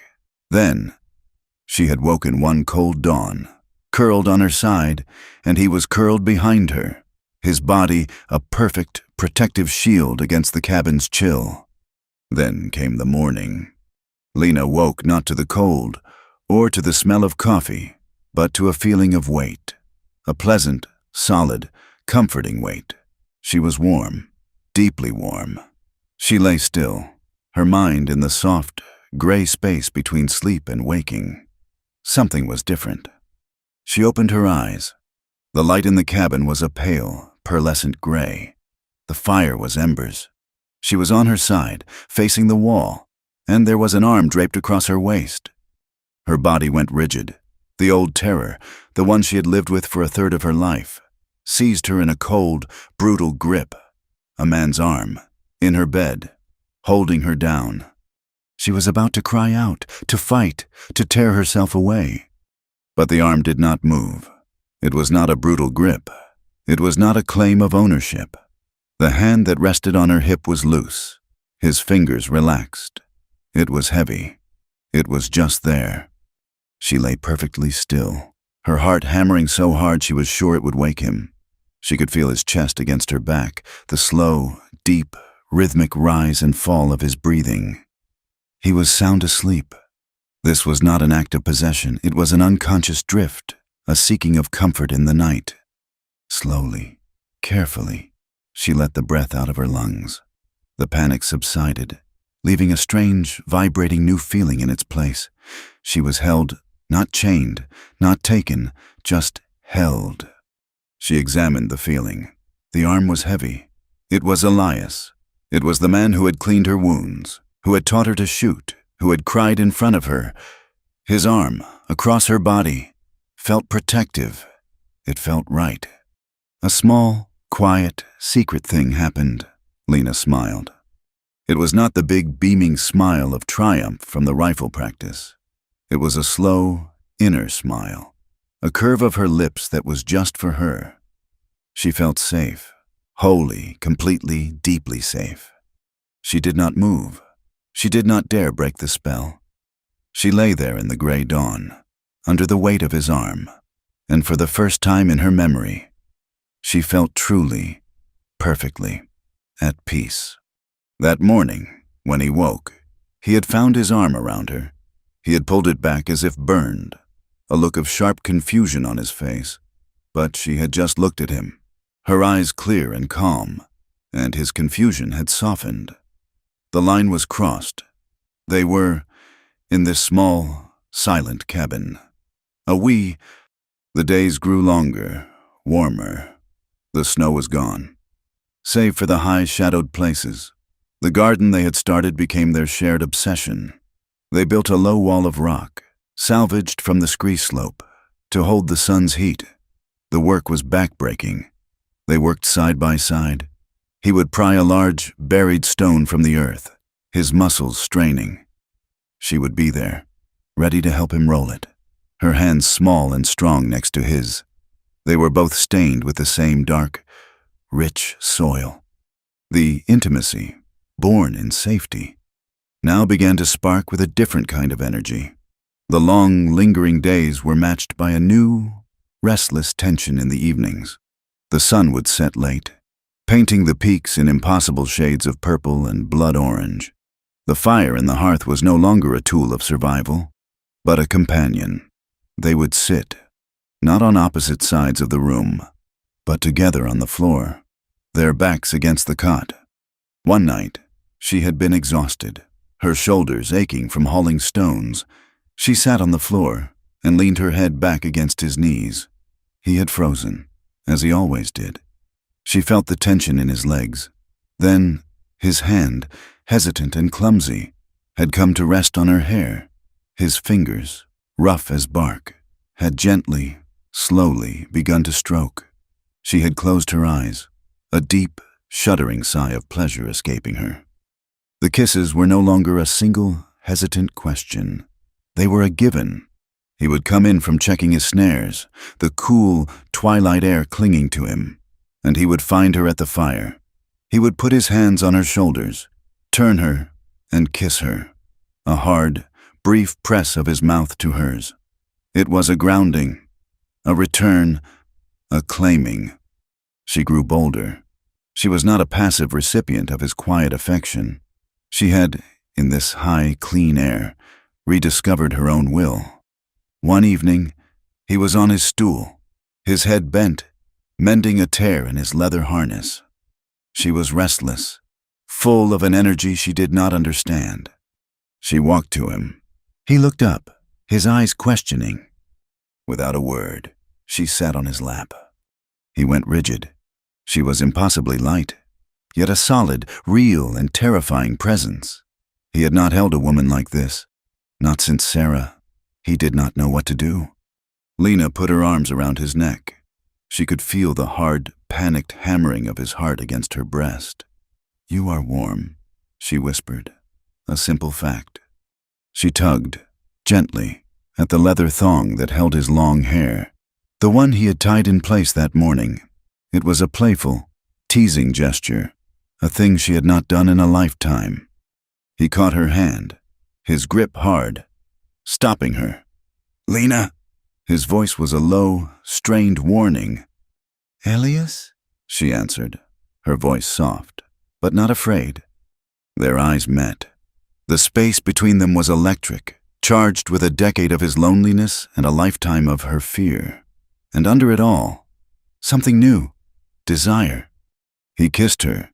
It was not the chaste, grounding kiss of his return. It was a hungry kiss, a desperate kiss, a kiss that held all the confusion and want and fear he had been bottling up. It was clumsy and hard, and his beard was rough against her skin, and it was the most wonderful thing she had in her life. She laughed when he pulled away. He had startled himself with his own passion. He looked stunned, like a man who had been struck by lightning. She laughed, a small, breathless, rusty sound, a sound of pure, unadulterated joy. He stared at her, at this laughing, bright-eyed woman on his lap, and he was lost. But he was also a man haunted by ghosts. This was too much, this joy, this lightness, this wanting. It was the territory of the life he had lost. It was a betrayal of Sarah. It was a danger. A man with nothing to lose was safe. A man with this was a target. He began to pull back. He became quieter. He worked later. He would go to check trap lines that did not need checking, returning long after dark. He would chop wood, the rhythmic, furious thwack of his axe echoing in the valley long into the twilight, splitting rounds they would not need for a year. He was trying to exhaust the feeling, to exhaust himself. Lena saw it. She knew this retreat. She had lived her whole life watching men retreat into their own darkness. She would not allow it. He had taught her to be strong. He had taught her to aim, to be steady, to hit her mark. He had taught her to survive. She would not let this one, good, beautiful thing be lost to the ghosts. She would not let him be lost. That night, the fire was burning low, casting long, flickering shadows. Elias sat on his stool, his shoulders hunched, staring into the embers, 1,000 miles away. He was back in Kansas, his face a mask of old, cold grief. Lena was on the cot, watching him. Her heart ached. She knew what she had to do. It terrified her. She got up. She was wearing his shirt. It had become her uniform. Her comfort. It fell to her knees. A soft, worn gray wool. She walked to him. He did not look up, but she knew he was aware of her. "Elias," she said. He looked up, his eyes dark, troubled, full of shadows. "Go to sleep, Lena?" "No," she said, her voice quiet, but as firm as the mountain rock. She took his hands, his big, rough hands. They were cold. She pulled. "Get up!" He resisted, a look of confusion crossing his face. "What?" "Please," she said. He followed, a large, uncertain shadow. She led him, not to the door, not to the fire, but to the cot, to their cot. She pushed him, gently, on his shoulders. He sat, his knees wide, his hands limp. He looked like a lost, overgrown boy. She stood before him, the firelight at her back. She was shaking, her hands, her knees, her soul, but her eyes were clear. She did not sit on his lap. She knelt, and she straddled him. Not in a playful way, but in a deliberate one. Her knees were on the furs, on either side of his hips. She was facing him. She was his equal. The firelight caught the line of her legs, bare beneath the long shirt. It outlined her face, her eyes dark, serious, resolute. "Lena," he said, his voice a strained, broken rasp, a plea, a warning. "Do not do this. Do not make me feel—" "Shh," she whispered. She placed her hands on his shoulders, on the solid, bunched muscles. "It is all right. I know. You are a good man. Elias, you are afraid. I know what that is. So am I." She leaned closer, forcing him to meet her gaze. "But I am not what they made me. I am not broken." Her voice was a fierce, passionate whisper, a new forged thing. "I am not a used, spoiled thing. I am me, and I still want—" His eyes widened, the grief and shadows pushed back by a raw, startled shock. "I want to feel," she said, her voice breaking just a little, but her gaze holding. "I want to choose. I have never chosen. I was taken. I was sold. I was passed." She took one of his hands, his big, scarred hand, and she placed it on her heart, over the wool shirt. "Let me choose this. Let me choose you." His granite face, the one he had worn as armor for 10 years, broke. The lines of grief, of anger, of iron-hard control, they just crumbled. He saw her. He saw her, not as the girl at the post, not as his rescued stray, not as a victim. He saw Lena, whole, strong, terrifying in her honesty. He lifted his other hand, his fingers, which were trembling, tracing the line of her jaw, his thumb brushing her lower lip. She leaned into his touch, her eyes closing. Then she kissed him. It was not a kiss of comfort. It was a kiss of choice. Their union was not the frenzied passion of a saloon backroom. It was not the desperate, clinging act it would become. It was something else entirely. It was slow. It was reverent. It was emotional. He was terrified. His hands, which could split a log or kill a man, were clumsy, shaking, afraid to bruise, afraid to reawaken a single, bad memory. He treated her body not as a thing to be taken, but as a sacrament. And she, the guide. She was the one who was choosing. She was in control. She was unwrapping a gift she had never been allowed to touch, her own desire. It was a reclamation. Every touch, every kiss, every movement was her, saying, "This is mine. This is me. I am not broken." After, in the deep, profound silence of the cabin, the fire long since burned down to a bed of pulsing red embers. They lay tangled in the furs. The room was still. Then Lena began to weep. They were not the silent, desperate tears he had seen before. They were deep, shuddering, racking sobs that shook her entire body. Elias's heart seized in a grip of pure, cold panic. He had done it. He had pushed her. He had broken her trust. He had been a brute, just like all the others. "Lena!" he choked, trying to pull away. "I am sorry. I did not—" She did not let him go. She clutched at him, her fingers digging into his shoulders. And she turned, pressing her wet face into the hollow of his neck. "No!" she gasped, her voice thick, muffled against his skin. "No, you do not understand." She pulled back, lifting her head to look at him, her eyes luminous, her face a mess of tears and relief. "I did not think," she sobbed, a fresh wave coming. "I did not think I would ever feel clean again." He held her. He just held her. He wrapped his arms around her, pulling her tight, his own heart breaking and healing. All at once, he said nothing. There were no words for this. He just kissed the top of her head, his beard rough against her damp hair. And he held her. He held her as she wept for the girl she had been, for the woman she was, and for the life she had just chosen. The next morning, he woke first. The sun was streaming in. She was asleep, her face pressed into his shoulder, her breathing even, her hand clutching his shirt. She looked young, peaceful. When she woke, she found him watching her. She did not flinch. She did not hide. She looked at him, her eyes clear, and Elias smiled. It was not the grimace he used as a greeting. It was not the tight set of his jaw. It was a real, slow, genuine smile. It started at his mouth, and it traveled all the way up to his eyes, crinkling the corners, chasing away a decade of ghosts. Lena stared. It transformed him. He was a different man. She smiled back. Life, which had been a partnership, now became a union. They were a we, they were building, the garden was thriving. They had planted the potatoes and onions, and the small, green shoots were pushing up, defiant and strong. "We will need a place to store them," Lena said one afternoon, her hands on her hips, her face smudged with dirt. "For the winter." "A root cellar," Elias agreed. He was looking at the cabin.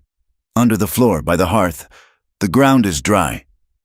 "And the cabin," she said, her voice hesitant. "It is very small. For two—" He looked at her, and he understood. "It is small." "We could," she said, daring, pointing to the south wall. "We could build a new room. There. It would get the sun. A place for us. For the winter. A place to live." He looked at the wall, then at the stand of pine on the north slope. "We can cut the timber. It will be hard work. Take all summer." "I am not afraid of hard work," she said, her chin high. He nodded. "Neither am I."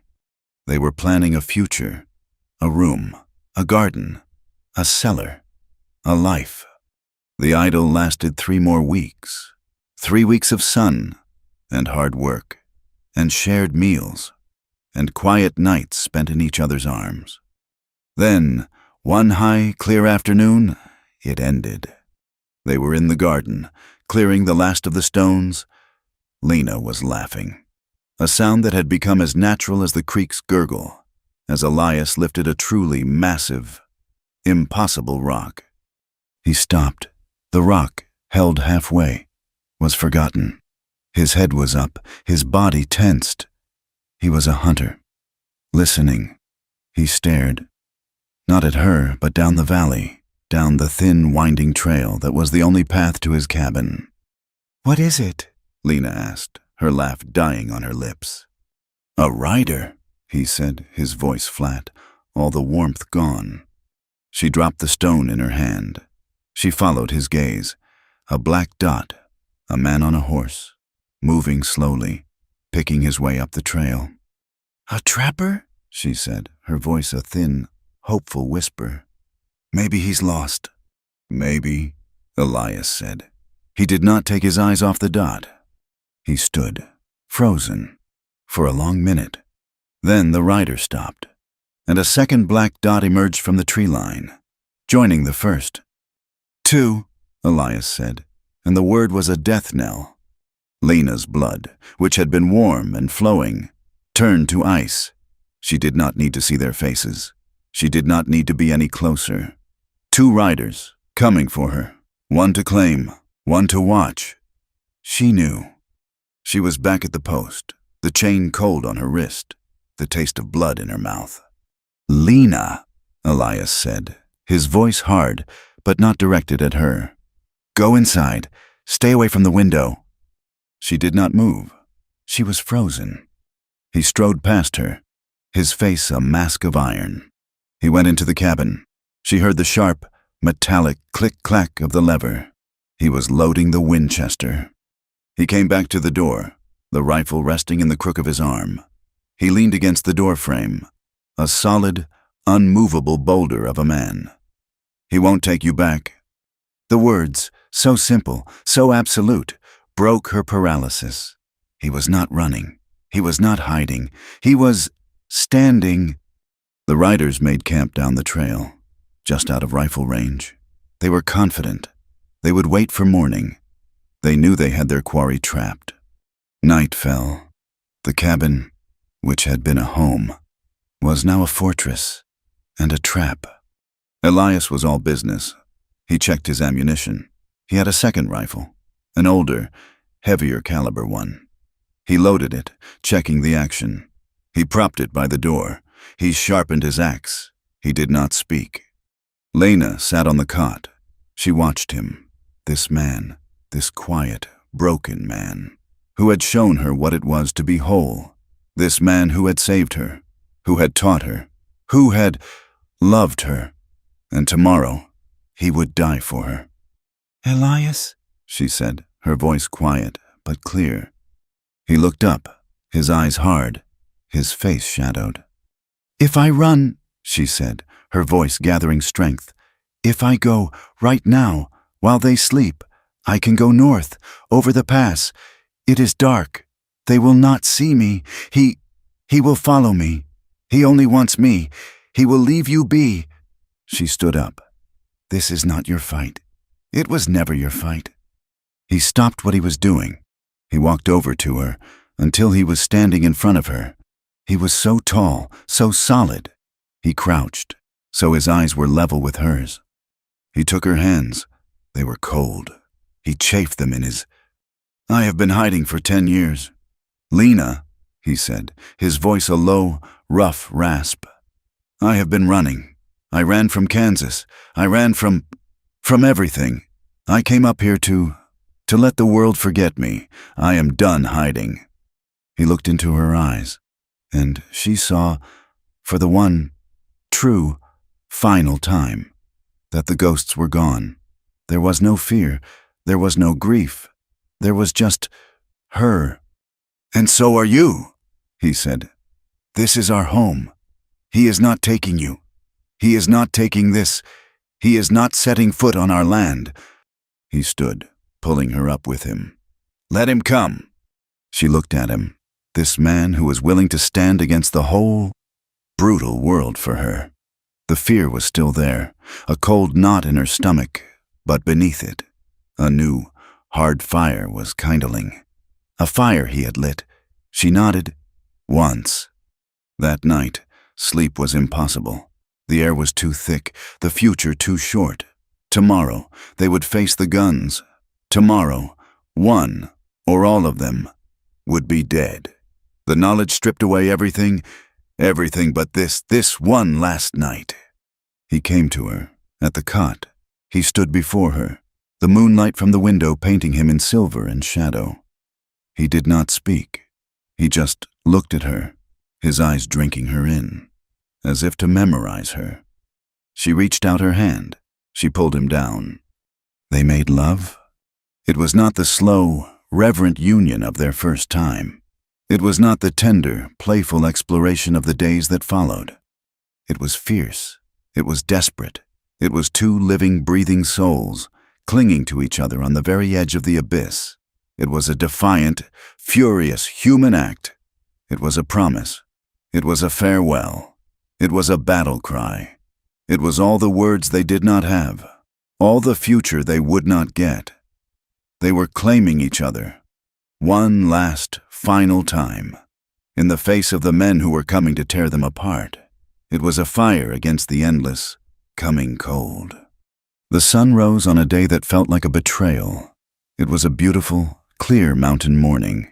The air was clean, the sky a high, aching blue, and a small breeze rustled the new, green leaves of the aspens. It was a day for planting, for living, not for dying. They came just after dawn, as Elias had known they would. They did not try to hide. They rode bold as brass into the clearing, reining in their horses 100 yards from the cabin, just beyond the edge of the new garden. There were 3 of them. Lena, watching from the single, small window, felt her breath catch. Her stomach turned to ice. She knew the one in the middle. Amos. He was bigger than she remembered, puffed up with arrogance and new clothes. He wore a city hat, not a working man's, and a coat that strained across his soft belly. The 2 men who flanked him were different. They were not from Two Forks. They were hired. They were lean, hard, watchful men, with the unmistakable look of men who killed for pay. They wore twin revolvers, low on their hips. They were the kind of men Elias had run from. "That's him," Lena whispered, her hand flat against the rough log wall. "The one in the middle, Amos." Elias was not by the window. He was by the door, his body in the shadows, the long, heavy barrel of the Winchester resting on the doorframe, aimed at the center of the clearing. "I see him." Amos cupped his hands around his mouth. His voice, a booming, arrogant bellow, shattered the morning peace. "In the cabin. I know you're in there. Mountain man, and I know you got what's mine." Elias was silent. He did not move. He was a statue, a part of the cabin's shadows. "I am a reasonable man," Amos shouted, his horse shifting beneath him. "I'm here for my property, bought and paid for. You send her out, and we'll let you live. We'll just take back what's mine." Silence. The 2 hired guns shifted in their saddles, their eyes scanning the trees, the cabin, the dark, unmoving shadow that was Elias. They were uneasy. This was not a town. This was the mountain man's home. "You hear me in there?" Amos roared, his voice cracking with impatience. "I got a deed, a bill of sale. She belongs to me." He fumbled in his coat pocket, pulling out a folded, dirty piece of paper. He held it up, waving it in the air. "It's all legal. I paid $50 for her. She's mine." "He's lying," Lena whispered, her voice shaking with a cold rage she had not known she possessed. "He won me in a game. He is lying." Elias's voice was low, but it carried in the still air. It was not a shout. It was a cold, hard statement, like a rock falling. "She's not property." The simplicity of the statement stunned the clearing into silence.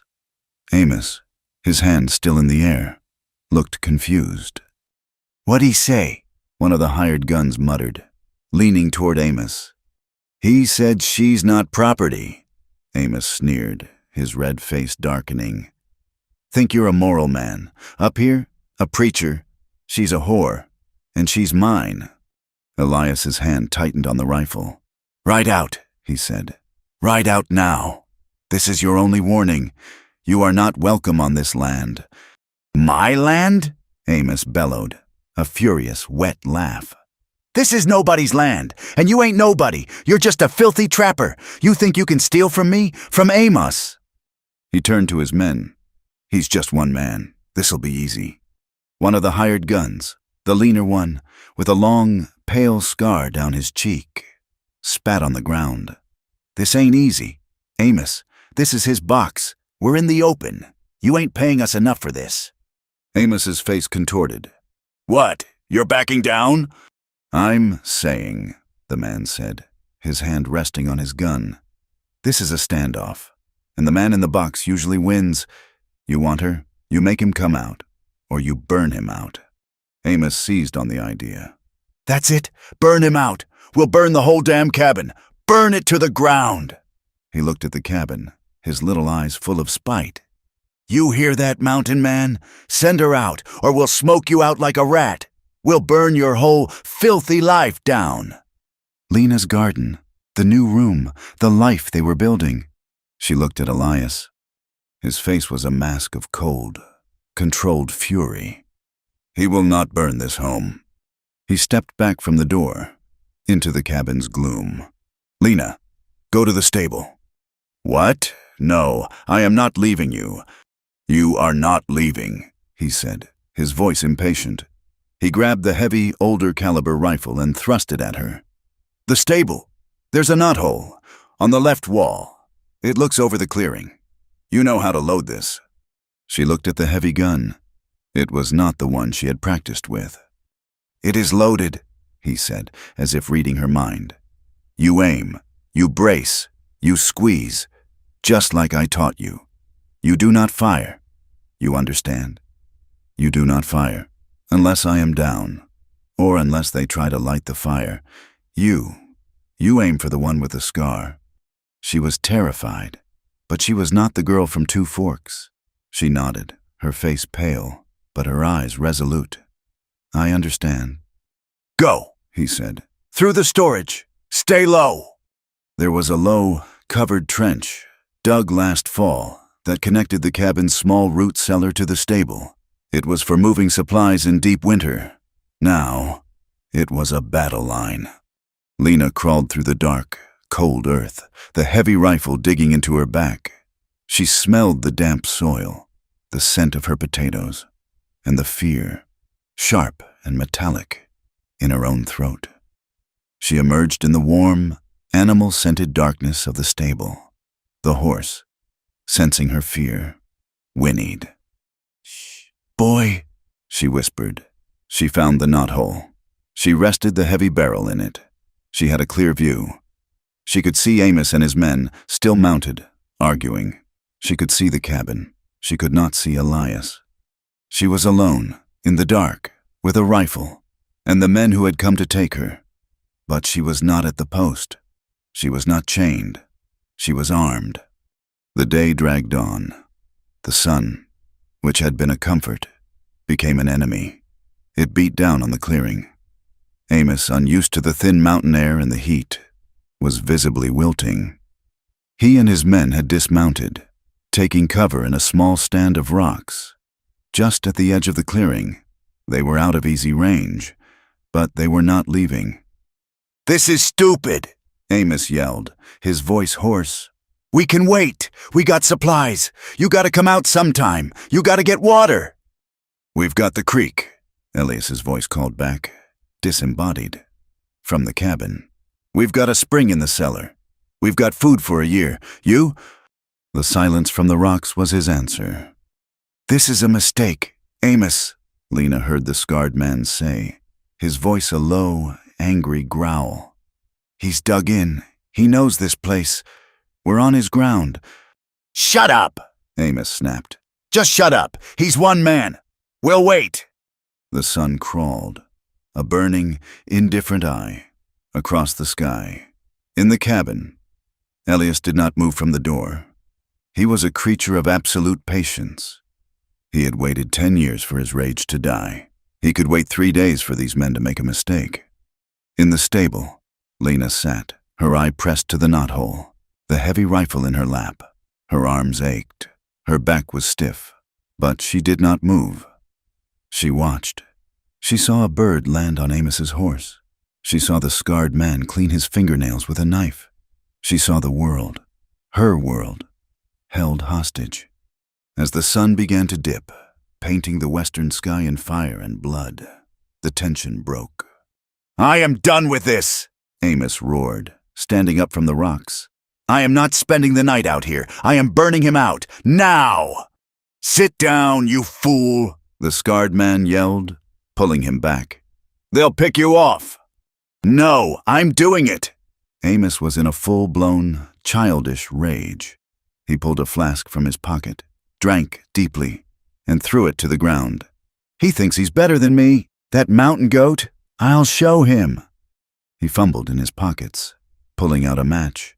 He looked at the cabin, then at the small, dry patch of grass near the woodpile. He's going to do it, Lena whispered, her heart stopping. Elias's voice was a low growl. Lena, he moves for the woodpile. You fire. You aim low. He is threatening our home. Lena, you fire. The scarred man saw the desperation. Amos, no! But it was too late. Amos, in his rage, grabbed a torch he had made from a branch, lit it, and made a stumbling, desperate run for the woodpile. Now, Lena! Elias roared. Clang! It was not Lena's rifle. It was Elias's. The sound was sharp, flat. The tin can that Lena had been practicing on, which had been sitting on the woodpile, jumped 10 feet in the air. Amos shrieked, dropping the torch, and scrambled back to the rocks, falling on his face. Silence. That, Elias' voice called, conversational, almost calm, was my last warning. The next one is not a can. The sun is setting. You have 2 choices. You ride out or you die here. Your choice. The scarred man had had enough. He's right. Amos, this is done. She ain't worth this. No woman is... He stood up, his hands in the air. We're going! We're going! No! Amos screamed from the ground. I am not... The scarred man kicked him. Get up, you pig! We're leaving! He grabbed Amos by the collar, hauling him to his feet. He looked at the second gunman. Get the horses! The second man, who had been silent all day, nodded, relief clear on his face. He ran for the horses. In the stable, Lena let out a breath she had been holding all day. It was over. They were leaving. She let the heavy rifle barrel droop. Not yet, Elias's voice called. Was he in her head? No, he was close. He was in the trench. Stay ready, Lena. It is not over until they are gone. The scarred man and the other gunmen mounted. They hauled Amos, who was weeping in a fit of rage and self-pity, onto his horse. We're going, the scarred man yelled. We're done! Don't shoot! They turned their horses. They began to ride, slow and steady, back down the trail, into the deepening shadows. Lena watched them go. The scarred man, the second man, and Amos in the middle. She watched them until they were almost at the tree line. It's over, she whispered, a tear of relief rolling down her dirty cheek. And in that instant, she saw it. Amos, in a final, spastic fit of rage, pulled a pistol from his coat. He was not aiming at the cabin. He was aiming at the scarred man, in the back. No! She screamed. The shot was muffled. The scarred man slumped, falling from his horse. The second gunman, seeing the betrayal, yelled and spurred his horse into a full-blown, terrified gallop, disappearing into the trees. Amos was alone. He turned his horse, his face a mask of pure, insane triumph. He had his pistol. The mountain man was in the cabin. The woman was where? He saw the stable. You! He screamed, his voice a cracked, high-pitched thing. You're in there, ain't you? It's all your fault. He kicked his horse, raising the pistol, and charged. Not the cabin, but the stable. Lena! Elias's roar came from the trench. Lena fumbled with the rifle. It was too long, too heavy. The knothole was wrong. He was coming too fast. The stable door burst open. Amos was there, his horse rearing, its eyes wide with terror, filling the doorway. He was a black, monstrous silhouette against the dying light. I'll drag you back to... She did not fire. She screamed. And then Elias was there. He came out of the earth, a vengeful spirit, launching himself from the trench. He was not a farmer. He was not a recluse. He was the man from Kansas, the man who had hunted down 5 men. He was pure, cold, focused rage. He hit Amos, tackling him clean off the horse. The 2 men and the horse went down in a tangled, screaming heap in the mud and the last dirty patches of snow by the stable door. The horse scrambled to its feet and bolted. The pistol flew from Amos's hand, spinning, landing in the snow-dusted mud near the garden. Lena, her heart a trapped, frantic bird, scrambled from the stable, her heavy rifle useless, forgotten. Elias and Amos were on the ground, rolling, struggling. Amos was big and soft, but he had the strength of a panicked bear. He was screaming filthy, terrible curses. He was all nails and teeth and desperate, flailing limbs. Elias was silent. He was just working. He landed a blow, his fist connecting with Amos's soft face, a sickening, wet crunch. Amos roared in pain, and his hand, fumbling, found a rock, the one Lena had been prying from the garden. He raised it. Elias caught his wrist, but Amos was big, and his other hand was fumbling at Elias's face, his fingers digging, trying to find his eyes. "I'll kill you!" Amos shrieked, froth flying from his lips. "She's mine!" He was pushing Elias back, his weight a terrible, suffocating thing. Elias's head hit the mud, and he grunted, his grip on the rock-wielding hand slipping. Lena stood, frozen. It was happening again. A man fighting over her. A good man was going to die because of her. "No," she whispered. Her eyes saw the pistol. It was lying in the mud, dark and metal, 10 feet away. She was not the girl at the post. She was not the girl who had been sold. She was not the girl who had been passed. She was the woman who had learned to shoot.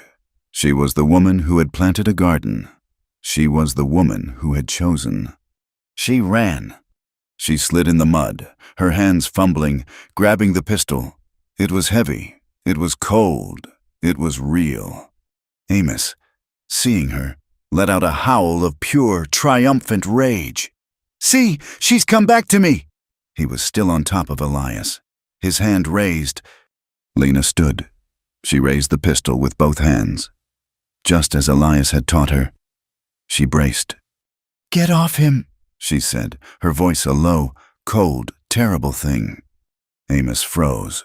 He looked at her. He saw the gun. He saw her face. And for the first time, he saw her. He saw the woman, not the property. And he saw his end. "You wouldn't," he stammered, his eyes wide. "I own—" "Get off him!" Amos, in a final act of spite, of desperation, turned his rage back to Elias.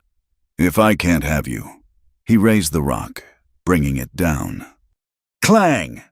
It was not the sound of the rifle. It was the sound of the pistol.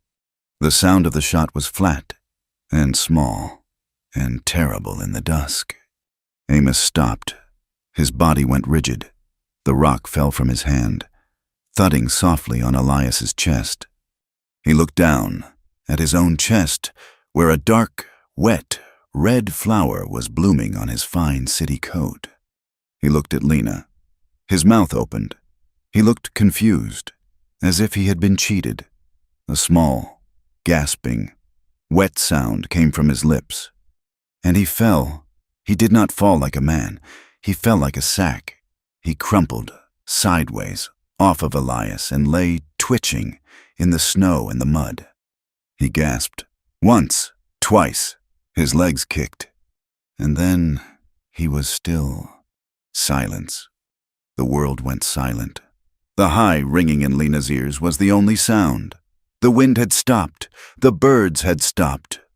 There was only the sight of Amos, bleeding out, his blood a dark, obscene stain on the pure, white patches of snow. The pistol fell from her hands. It clattered to the stones by the garden. She stared at what she had done, at the man she had ended. A sound, a groan. Elias.